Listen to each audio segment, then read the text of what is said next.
Hello guys! I know what you're probably, well, some of you are probably thinking, and I don't want the question to be distracting you for the whole video. No, I have not changed my hair, I'm just in the process of actually re-dyeing it at the top. So, with that out the way, today is going to be about my favourite albums. Now, obviously, there's going to be a hell of a lot of them, and I don't want this video to be 10 years long, so what I thought I would do is go through 10 of my favourite albums, talk about why I love them, how I discovered them, and certain other aspects to them that make them important to me. And then if you enjoyed this video, let me know if you want to see some more, because I have loads more to talk about that I would absolutely love to share with you all. So if you do enjoy this, give me a shout and I will happily do another one of these. But here we go, starting with one of the most prominent albums in my entire life, for probably the longest time out of any album, and that is Jeff Wayne's War of the Worlds. So, for those of you that don't know, obviously that is a concept album based off of the story of War of the Worlds by H.G. Wells, and it's probably one of, to me, the most incredible pieces of music and the most amazing transcription of a story to a musical piece of artwork that I've ever heard, and it's been a massive influence to me. The way I discovered it was, I think I must have been around 3, and we were on holiday in Devon, in the UK obviously, and they played one of the opening tracks at like one of the holiday club things, if I'm remembering correctly, and I was like, oh, what's that? And I just absolutely fell in love with it, got obsessed with it, and my dad was like, oh, well, it's from this, I've got the record at home, I'll see if I can find it for you. And I really, really wanted to hear it. I think either that day or the next day, somewhere around then, we were going to a car boot sale down there, and someone happened to have it on cassette, and our car, obviously at the time, had a cassette player still, so I think for about £1 my dad bought, possibly even less actually at that time, my dad bought the cassette for me, and we listened to it, me, my mum and my sister, unfortunately for my sister, because she I played it over and over and over again, but we listened to it like on the way back home and then literally everywhere else for about the next year, because I was just obsessed with it, and it was one of those things, I just couldn't get enough of it. And part of that is, I think obviously I've always loved music, like as a baby I would tap my foot to music before I could even hold my head up, so obviously I've always loved music, but another part of it is that I'd never heard anything that sounded like that and that was as big of a thing as that. And obviously in this video I'm going to be mentioning bits about synaesthesia. For those of you that don't know, that is something in your brain, a neurological thing that can make you see certain things to do with music. There are other aspects to it, but I've got a whole video explaining that, so I'll put the link below. But yeah, if you see me going on about, oh, that song looks like this, that's why. So it's quite an important aspect to me of why I love certain things, so I will be mentioning it, but just wanted to get that out of the way. Also, if you hear scratching at the door, there's a kitten that desperately wants to come up, and he's been chewing my hand off, so I can't let him up, unfortunately. But yeah, so I absolutely adore that album. I listen to it over and over and over again, and partly I think because there are so many layers, like even now I'm still hearing new things that I never noticed before in that album, and it blows my mind every time. But there's so many layers, I think, visually as well. To me, obviously I didn't realise at the time that not everyone saw music, but visually it was stunning as well. The storytelling really just got me. Like, I love concept albums because it's like an album on steroids. Like, you listen to an album and you get completely lost in it, completely lost in a world. And a concept album to me is that amplified. So every time I listen to it, it's like I get to watch an entire film or an entire lifetime, and it's a whole experience. It's like audible, the music makes you feel everything, and the storytelling and the way that it's all delivered, all the voice acting, and just incredible playing, an incredible creativity of like how certain emotions would sound and what certain things would sound like for example the Martians. It's using the vocoder to get that sound. It's just the talk box, sorry.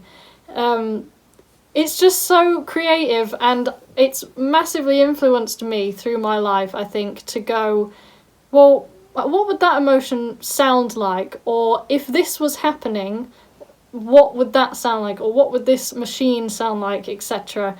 It's just genius. Or what does a steam train or a steamboat sound like in a piece of music? It's been massively inspiring.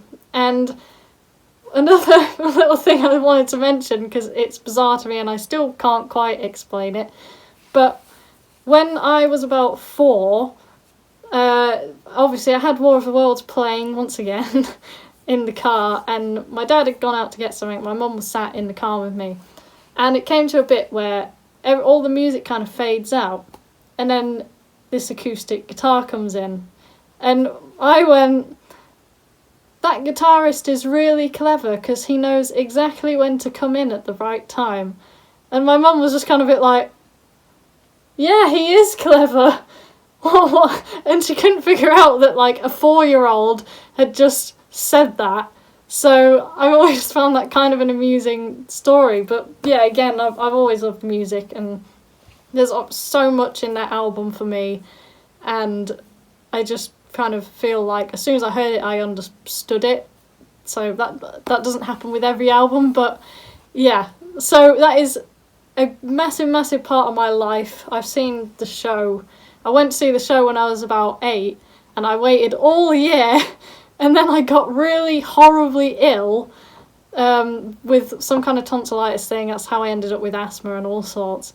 But I still went to the show because I was adamant, and I was like, not to be gross, but I was throwing up on the way there, and after the show I threw up. But everyone there was lovely, and yeah, again, it wasn't a catching sickness bug, but I was just really not very well. So yeah, but I still went, and I remember that show extremely well, and since then I've been to see it again a couple of times, which I'm very grateful for, and I haven't been ill, so that's been really good.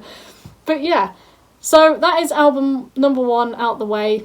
Not all of these will be as chatty, but obviously that one being such a massive part of my life, I just really wanted to talk about it a bit more in depth and why it means so much to me. I could go on forever about this album, so if you would like to see a video just about this album, because it has been one of my main influences, then let me know. But yeah, album number 2 is Volume 3 Subliminal Verses by Slipknot. So this is the first metal album I ever got. I think I got it for Christmas when I was either 11 or 12. I would have been 11, I think. So my 11th Christmas, I'll put a picture here of me holding the album. So that is one extremely happy bunny, because I had just discovered Paul Gray. A lot of you probably know that Paul Gray is the reason that I started playing bass. So I've done a whole video on that. Again, I'll put a link in the description for that, explaining why.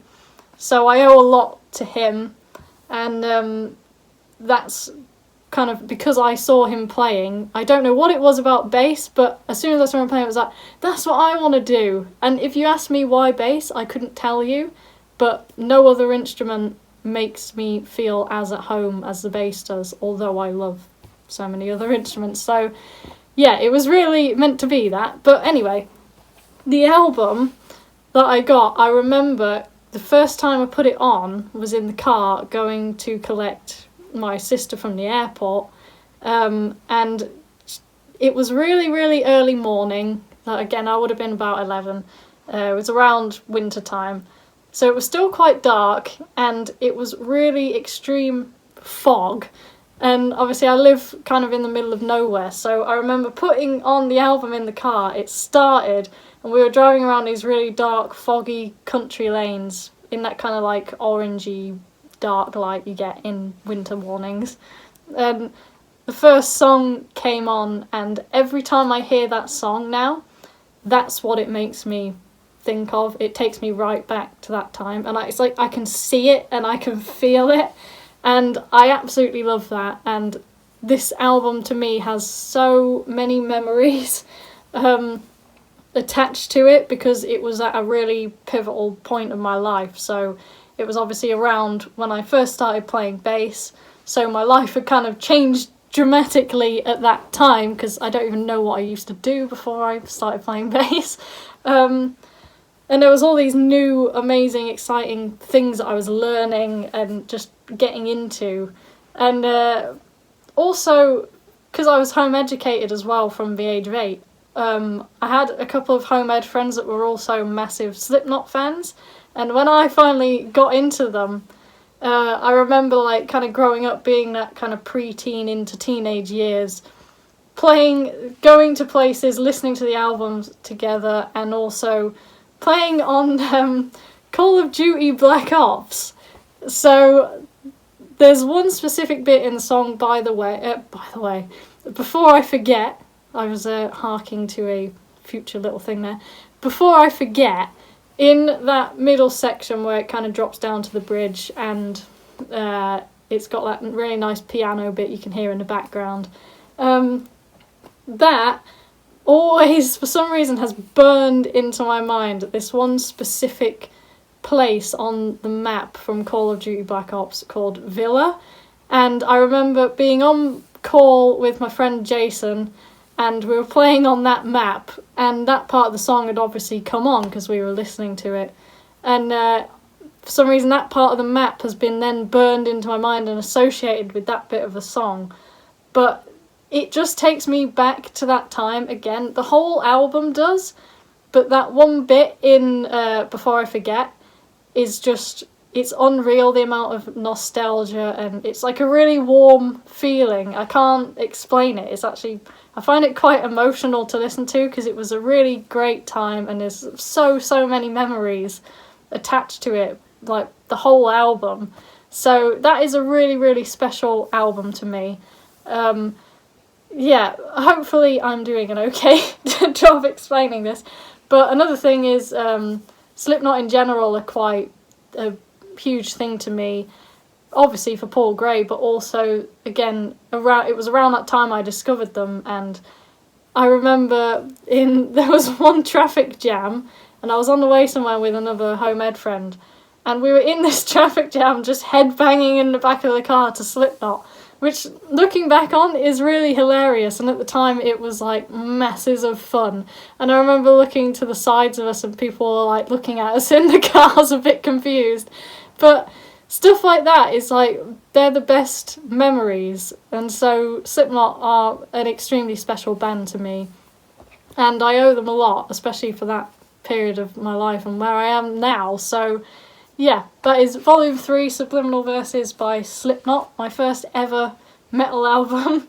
The next one is To Record Only Water for 10 Days by John Frusciante. Now, this is a difficult one to explain-ish, but I remember hearing it the first time I discovered kind of John's solo stuff. That was the album that really got me. I think one of the first songs I heard by him was Away and Anywhere, and so that is one of my all-time favourite John Frusciante songs, but also all-time favourite songs in general.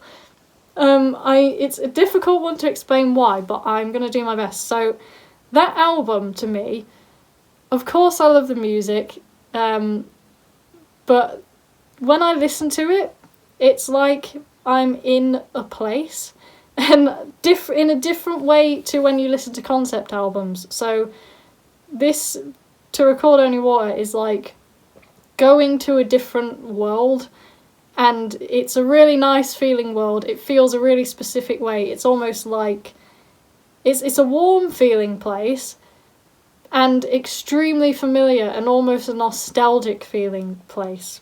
But I had that feeling the first time I heard it, so it's not like the nostalgia is attached to any one thing in particular.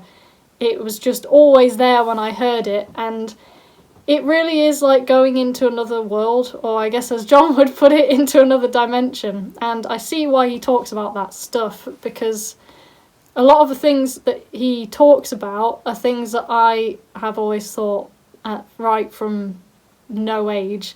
So it's really cool to hear someone talk about similar things that I kind of feel myself. And although I guess we won't have the exact same experiences, a lot of the things he talks about, he was the first person I heard speaking about these things that I felt and experienced, and he put them into words. And so that really stuck with me.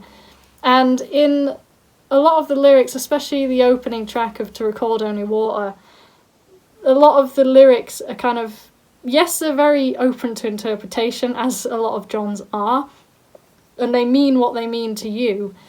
But I found that what they mean to me is, it's like, oh yeah, I get that. I know that feeling that you're talking about, and you're just so right to me. And it was a really amazing feeling to kind of hear someone actually speaking about that stuff and putting it into a musical way as well. So that album is really, really just...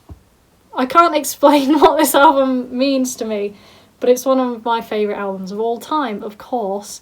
But yeah, it's like a place, and the whole album as well, to me, visually, has a kind of texture to it. So aside from the world that it puts me in, there's also like this kind of grainy texture. The whole album matches, so every song has this same kind of texture to it. It's a very cohesive looking album, and it all kind of does revolve around the colours blue and orange as well, which is interesting because that's what John made the album cover, so I always thought that was quite a kind of cool thing. But yeah, visually a lot of John's music is just absolutely stunning to me.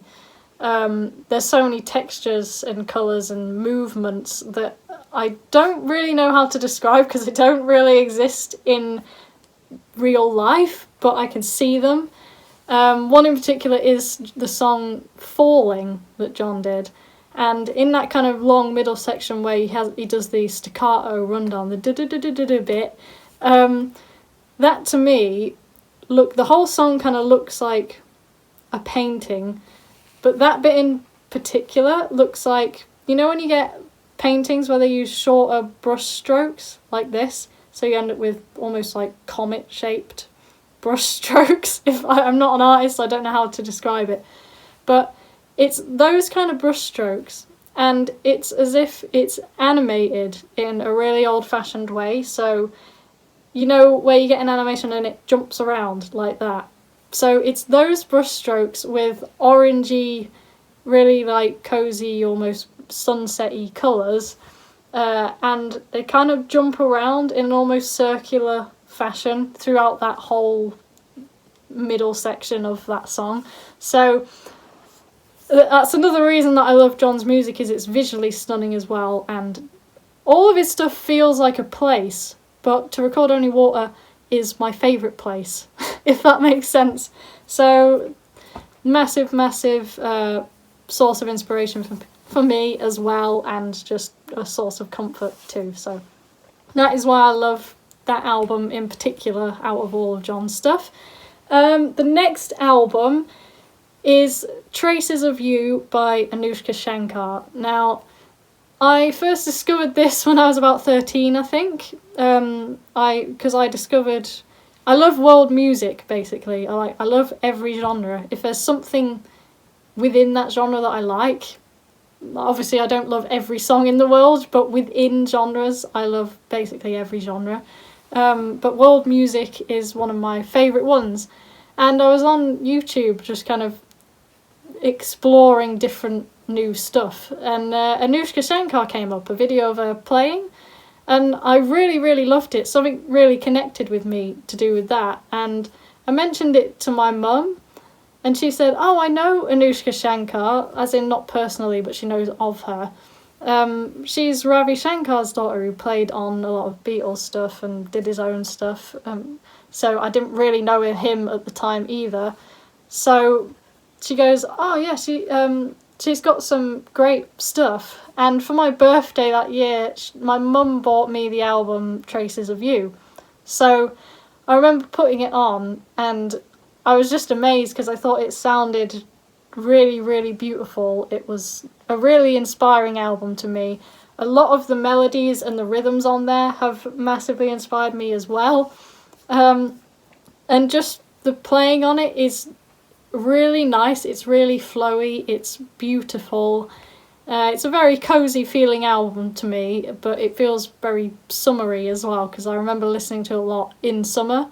But it's inspired me a lot, and I absolutely love that album, and thanks to my mum, she got it for me. So that was just one of those things I guess you were meant to discover. But I was lucky enough to go and see her with my mum and my gran, and I think my granddad, a few years ago when she did her Land of Gold tour in Birmingham. So that was an amazing thing as well, and again, very, very inspiring. So I love that album too. So yeah, lots of her music that I absolutely love, but that is the standout album to me just because of the reasoning behind it. So yeah, next album is kind of an interesting explanation, but this is Plastic Beach by Gorillaz.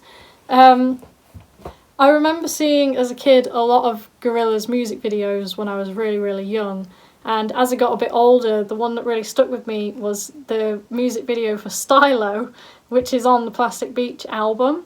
So they were already kind of in my conscious mind, but then I really started getting into them, and they've got a lot of nostalgia attached to me anyway. And they've been big inspirations as well, all of their albums. But the reason Plastic Beach is on this list over any of the others is because a few reasons. One, it's got the coziest feeling, it's got an amazing visual, I love the story behind it, and just kind of how it all ties together. But also, during that time and a few years running up to this, I am a massive hypochondriac, and at the time I was going through quite a particularly rough patch with it, where I was pretty convinced that I had some kind of brain tumour for about 4 years straight, and it absolutely plagued me in many, many ways, mentally and physically, and it just stopped me enjoying everything because I was just terrified all the time, and I was interpreting everything as, oh look, something new is happening, and I couldn't really even bring myself to talk about it. So I feel like if I had spoken about it, I could have maybe put it to rest a bit earlier and reasoned with it, but because I was too scared to even talk about it, I just ended up in this perpetual cycle. But with music being the strange force that it is, the hell was that? One night I was listening to that album and I couldn't sleep. I don't normally sleep with music because for some reason I can't really switch my brain off, and I feel like I haven't slept, and I always wake up crying no matter whether the song is happy or sad or whether I like the song or not. For some reason, if I sleep with music on, I just wake up streaming because it really gets in me for some reason. So normally I wouldn't do that, but I couldn't sleep and I wanted something familiar and comforting, because I was really, really anxious about this whole brain tumour thing that of course wasn't true. And I put Plastic Beach on, and I remember it was around my birthday and I was going to go to Harry Potter World. That will become relevant in a moment. But I was just so anxious. I couldn't get excited for it because I was really, really worried. And I put Plastic Beach on, and at first I was still extremely anxious all night. And as the album went on, something in my brain started kind of turning. And it was, I remember the moment, it was in the song Some Kind of Nature, when it got to the chorus, that something in my brain just went, and just, I don't know what it was. It was like music just went, it's fine, and just totally took away 3 or 4 years worth of something that had been absolutely terrifying me and plaguing me. In one moment, just went, no, I've got you. And it was that song in particular that it just happened in. And ever since then, because I think I was 14 at the time? 14, I think. Possibly a bit older, it might have been 15, but around that kind of time. And it's funny that, because I have not once had that same worry again. So it was really that pivotal moment that music just went, I've got you, and that has never come back.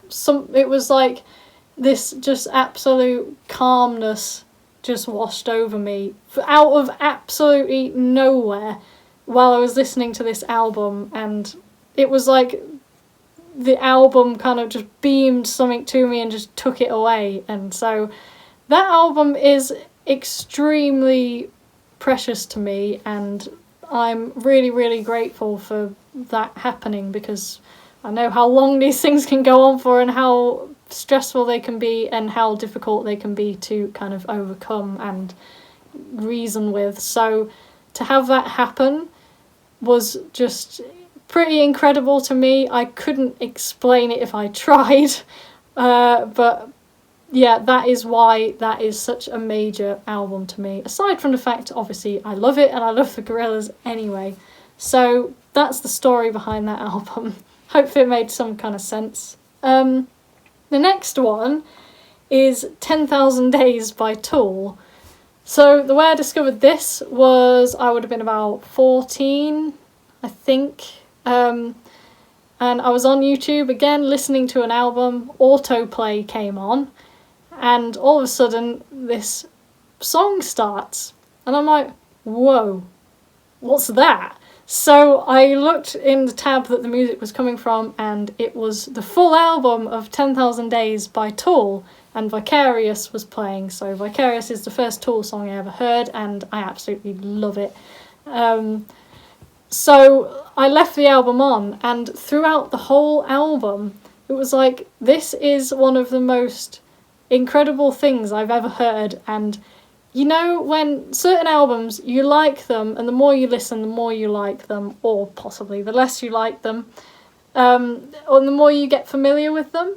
But this one was literally like, I put it on, it was like I knew it already in the best way, and it was like it just went like straight in, and I literally loved it from moment zero. It was just, it is still one of my absolute favourite albums of all time, and I just never ever get bored of listening to it. Like, every time I put it on, it's that same sense of wonder and it's that same love for what I'm hearing, and it's an incredible album to me, and it was really, really inspiring. It still is. Obviously, Justin Chancellor is one of my favourite bass players, so it's just the rhythms, and even the look of the album looks a certain way. Again, weirdly, it matches the album cover, because it's a very, like, kind of black, dark greys kind of album, and a lot of the textures are really strange, a bit like the art cover, the album cover. But one bit of a song in particular, just as an example, is in Wings for Marie. I don't know at which point exactly it is, but there's this one sound that I think is Adam scraping along his strings, but not in like a really metal way. It's like just a really clean, subtle string scraping in one of the quiet bits. And visually, to me, alongside everything else going on, it's like a black, greyish, kind of very dark blue background, much like the colours on the album cover. And then within that is like a bit of a spider web that hangs down. And you know, like when you get, what's an example, like water droplets that kind of move down, that string scraping in that bit in particular has like these mega crystal clear like water droplets that move in a really certain way. They move up and up this like spider web, and it looks really stunning. So a lot of the album is like not only audibly amazing to me, but visually as well. So absolutely love this album. Again, many memories with this album, like sitting in the wire forest in an actual thunderstorm with my mum, listening to it, and Wings from Marie was on and matching the thunderstorm, which was awesome and not at all planned, but it's funny how things work out like that.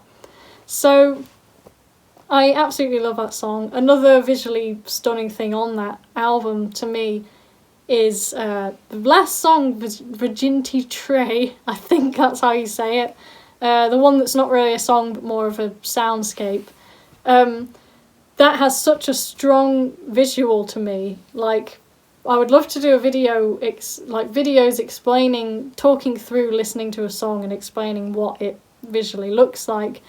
This is one of them, where the opening part of it with that weird kind of electrical sound looks to me like you're in a really dark subway tunnel and there's a cable running along the side of it, and every time that sound goes off there's a blue spark that flashes and travels down the cable, and then as the song kind of moves forwards, it moves into like this really dark lift shaft, like not like a posh lift, but you know, the metal grating ones that aren't really closed in, moves into one of those, and as that kind of air sound, I guess you'd call it, I don't know what they use to make it, it looks like the lift starts moving and it gets faster and faster and faster, and you can just see the sides of the walls going, and it looks really visually amazing, and I wish I could physically show you it.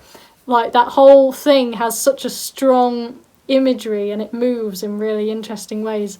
So not every song looks like such a place or such a piece of art in that way. So that's a really unique piece of music to look that way. It's pretty incredible that it does. So yeah, that is 10,000 Days by Tool, another one of my all-time favourites. And then what number are we actually on? One of the Worlds, Volume 3, To Record Only Water, Traces of You, Plastic Beach, 10,000 Days. So 4 more to go. So next one is The Wall by Pink Floyd. So this album, to me, I discovered it when I was about 17, and my dad played the record. It started weirdly with Goodbye Blue Sky. I loved that song, and then something called me to the rest of the album and my dad put the record on, and that album again just went straight in and it really stuck with me. And not only is it visually stunning from like a musical texture and colour point of view, but again it's that whole concept album thing of it feels like a world, but it's a really special world because it's got a character and other characters that it centres around, like one specific person, which is the character Pink.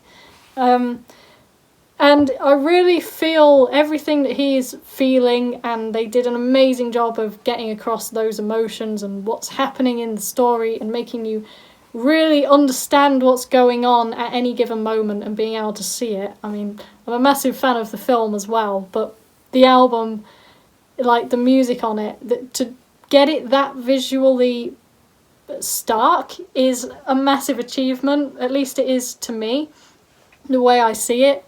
And so every time I put that album on, I just get lost in that world, and I love it because it's like being able to watch a film over and over and over again, and it includes music, so it just feels that little bit extra special. And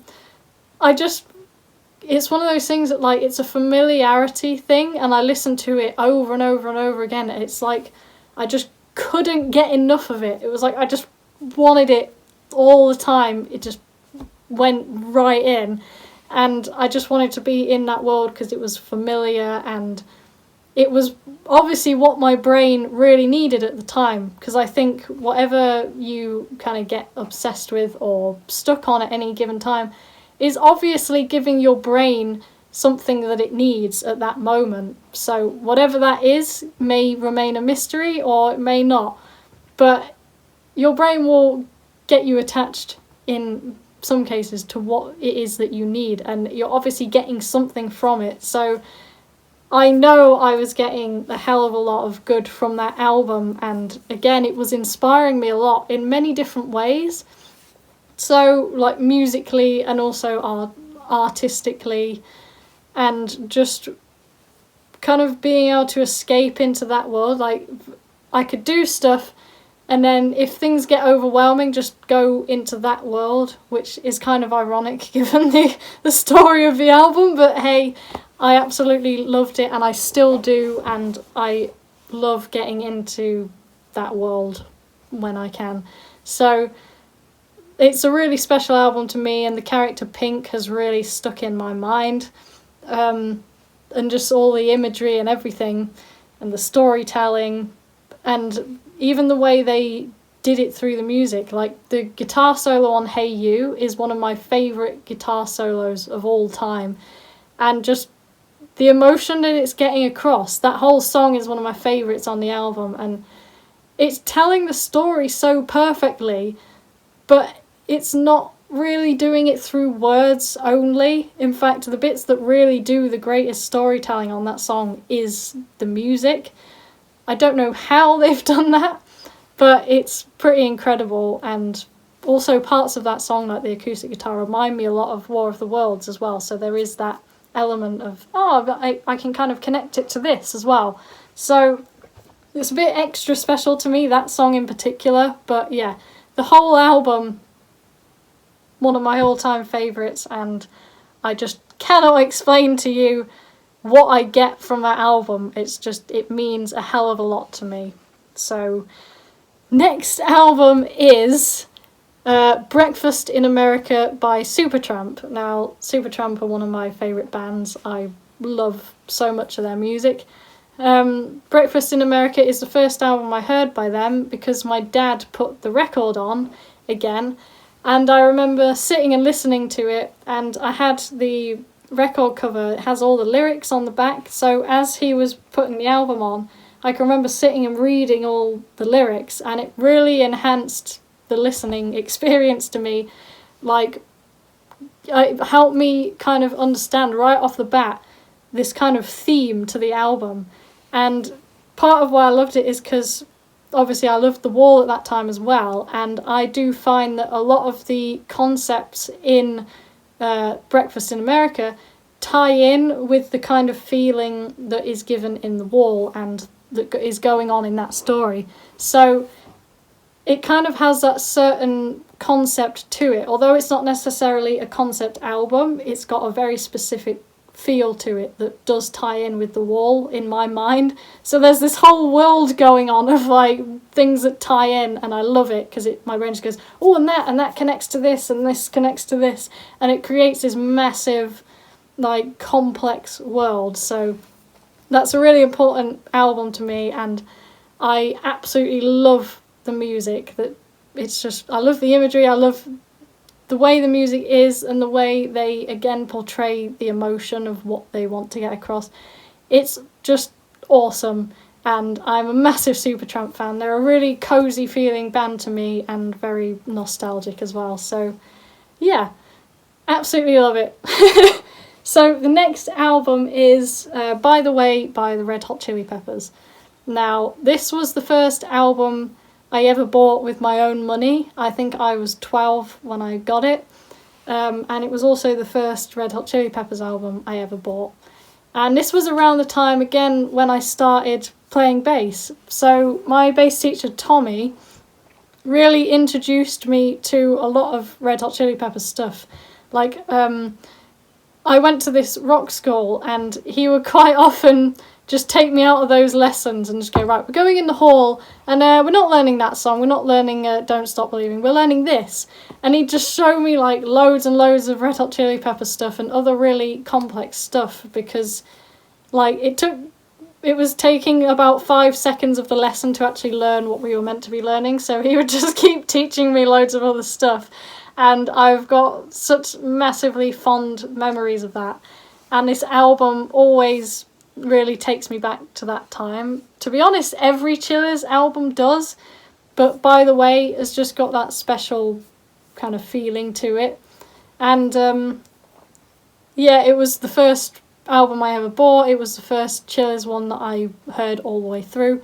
And I learnt so many songs off of it, and it taught me so much. But also there's a weird kind of a connection to it in that the Zephyr song, I've got this really, really vague memory of being much younger than I was when I bought the album. I must have been about 6 at the time, depending on when the album came out, sometime around then. And for some reason I can really vaguely remember being in a car with my grandparents in summer in the evening, and driving along the country roads and seeing this hot air balloon. And I think the Zephyr song was playing on the radio. And again, it must have been that thing of that, it burned it into my mind. And I just remember that. So every time I hear that song, it actually takes me back to then as well. So it's a really nostalgic feeling song. But again, a lot of that album is really visually stunning as well.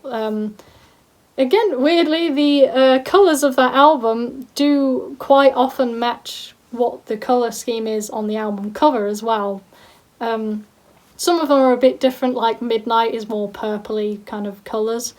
But yeah, as a general rule, it's a lot of like blue shades and stuff like that. So, and a lot of that kind of texture. But one texture, as an example, that sticks out to me is the song Don't Forget Me.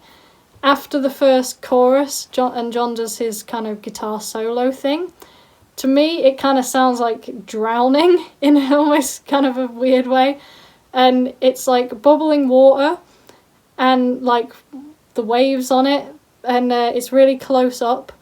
And it's like you go below it and then you get above it and then you go below. And it's like, it just looks like drowning, but in a really pretty way, if that makes any sense. That's what that guitar solo looks like to me. So it's really, really strong imagery on that album as well.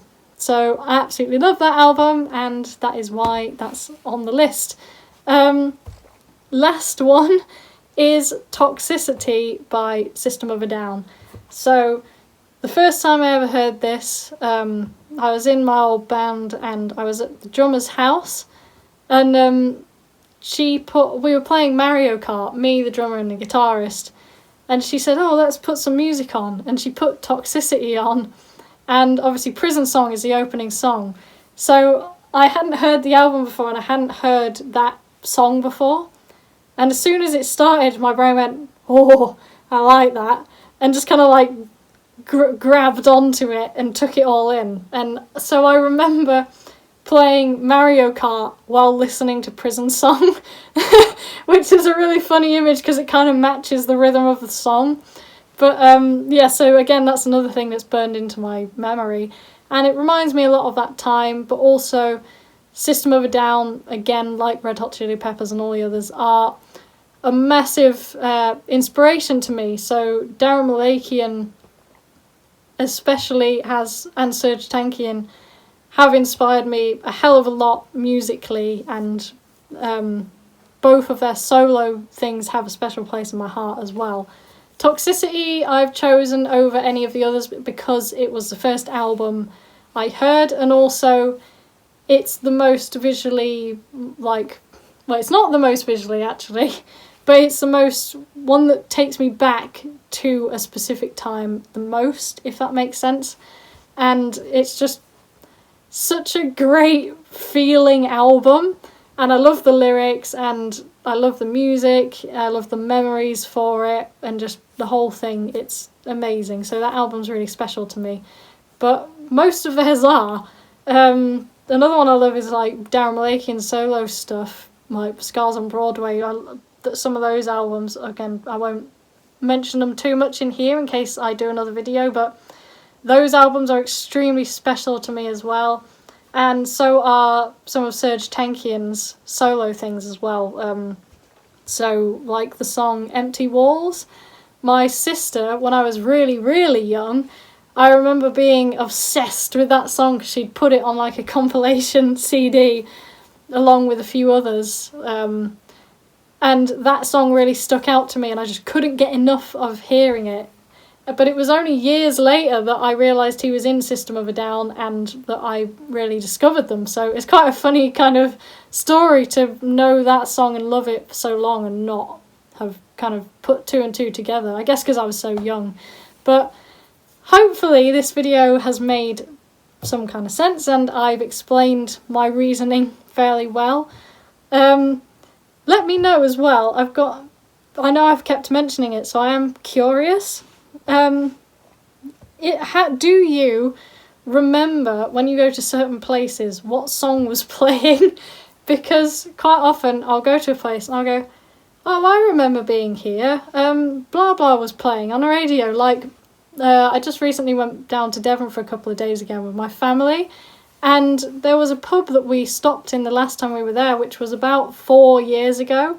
And I go, oh, I remember going in there. They were playing Girls and Boys by Blur, like on the speakers, and I remember it, and I remember the visual of it. It's like music makes me remember things in really stark detail, and it happens all the time where like I'll go past a certain piece of road and remember which part of an album was playing, and just it's a weird kind of connection that my brain goes, oh, that's that song, that's this bit of this song, and the song makes me remember that's that place, that's this bit of road, etc. So do you get that? If so, how much? And also just curious, because I've never really heard anyone speak about it. Like, I mean, stuff, I can go to places that years and years and years ago I can remember what song was playing. It's like my brain's got some like special dedicated memory to what song was playing at what place. But yeah, I just was curious to know if any of you actually have that. So yeah, hopefully you've enjoyed this video. If you would like me to talk about more albums and how they've inspired me and why I love them, then please do let me know, because I really enjoyed filming this and I would love to talk about them. Same goes for certain songs, like if I've explained anything visually, synesthesia wise, would you like to hear me talk you through a specific song as a video? Obviously I couldn't promise I could play the song itself, but I can talk about, or possibly play it on bass, which section I'm at, if that makes any sense, just for copyright reasons. But yeah, hopefully you enjoyed this video. If you did, I've got a Patreon if you feel like supporting the channel further. That'd be massively appreciated, but absolutely no pressure. I've also got a Bandcamp with loads of music and bass jams and all sorts on there, which I'll put a link for in the description. Yeah, so thank you very, very much for watching. This was really, really fun to film. Have a fantastic rest of the day, and I will see you soon. Also, before I forget to say, I know some of these might be slightly unexpected albums, so I'm always curious to know, do you hear certain influences? Now I've said this in my music, do you now hear certain of those influences, or do you not hear them at all? Because I'm always curious, and I think different people hear different things. Like, I can do a song and think, oh, that's inspired by this player, but someone else will turn around and go, oh, it reminds me of this player, and I'll go, actually, yeah, it does, so obviously that player subconsciously has come out in this as well, and I didn't even realise. So I think different people hear different things, and you notice different things in people's playing and your own playing. So I'm always curious to know, so give me a shout if you do or don't hear anything, or I would also love to hear some of your favourite albums as well. So yeah, thank you very much for watching, and I will see you next time.